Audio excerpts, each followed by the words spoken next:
Hello, I am Brian from Seoul Law Group, and we are an English-speaking law firm based in Seoul, South Korea. We're back with another law video, and today we'll cover everything you need to know about intimidation in Korea. We've all heard of intimidation. In fact, many of us have likely experienced ourselves or know someone who has undergone intimidation through bullying or teasing. What is very clear is that intimidation leaves a victim with an unpleasant, unsettling feeling. In many cases, the perpetrator may even walk away without consequences. Thankfully, in most legal situations, victims are not required to prove to a court that they are actually in fear. Intimidation can simply be demonstrated through words, actions, and other behaviors. And yet, when it comes to a legal crime, what is the best way to define intimidation? How is intimidation viewed in Korea? What are ways to protect yourself and others from intimidation or the claim of intimidation? Let's look at this in more detail. What is intimidation in Korea? Intimidation is indeed considered a criminal act in Korea, as noted by Article 283, Intimidation on lineal ascendant, to Article 286. These articles define intimidation in a variety of ways. In addition, the type of intimidation acknowledged by the court received varying sentences. Firstly, let's break down Article 283. Intimidation is a course of conduct that causes fear to the victim by informing them of harm. In order for an intimidation to constitute a crime, the harm informed by the offender is sufficient to generally cause fear in a person. The victim does not necessarily have to feel fear. This is because fear is a personal emotion, and it would be difficult to prove to the court that the victim actually felt fear. However, if the victim says, "I did not feel any fear, I was never intimidated," to the court, it becomes questionable whether the court really should punish the offender for intimidation. So according to the Korean law, the crime of intimidation is 반의사 불벌죄, which can be literally translated as no punishment against will. This means that this crime cannot be prosecuted if the victim openly objects to it. The harm informed by the offender has to be something that they can control. If the offender informs harm that they cannot control, it does not constitute a crime of intimidation. For example, if the offender says to the victim, "Tomorrow I will set your house on fire," that is an intimidation.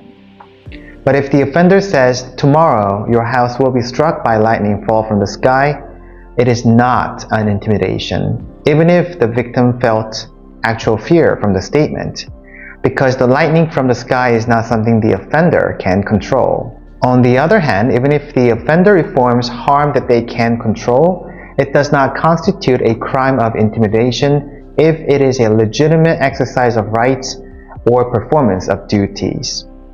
However, informing of harm that goes beyond the legitimate exercise of rights can be an intimidation.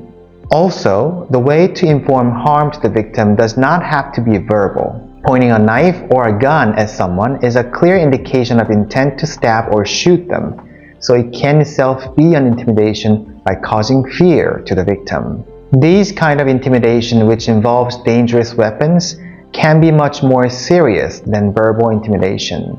It can also be serious when multiple people gather around and intimidate only one victim, which can include large-scale intimidation in the form of crime, gangs, and mafia-esque protectionism. Korean law also recognizes this situation under Article 284. Article 284, Special Intimidation. When the crime of Article 283 is committed through the threat of collective force or by carrying a dangerous weapon, the offender shall be punished by imprisonment with labor for not more than 7 years, or by a fine not exceeding 10 million won. As you can see, if you commit a crime of intimidation with collective force or carrying a dangerous weapon, it will be special intimidation and be punished much more severely. Also, this special intimidation can still be punished even with the victim's objection. Collective force means a group of people coming together for a common purpose. Dangerous weapon means an object that can cause harm to a person's life and body, such as a gun, knife, poison, broken glass, or a stick. The court has ruled that a car can also be a dangerous weapon if the offender threatened to hit someone with a car while they are driving. Lastly, Article 285 explains what will occur when this crime becomes habitual. Article 285, Habitual Crime. When any crime of Article 283 is habitually committed, the perpetrator shall be punished by aggravating the penalty by 1/2 or the penalty specified for the relevant crime. Attempts to intimidate are also punishable by law, and punishment will be determined based on the offender's ultimate goal.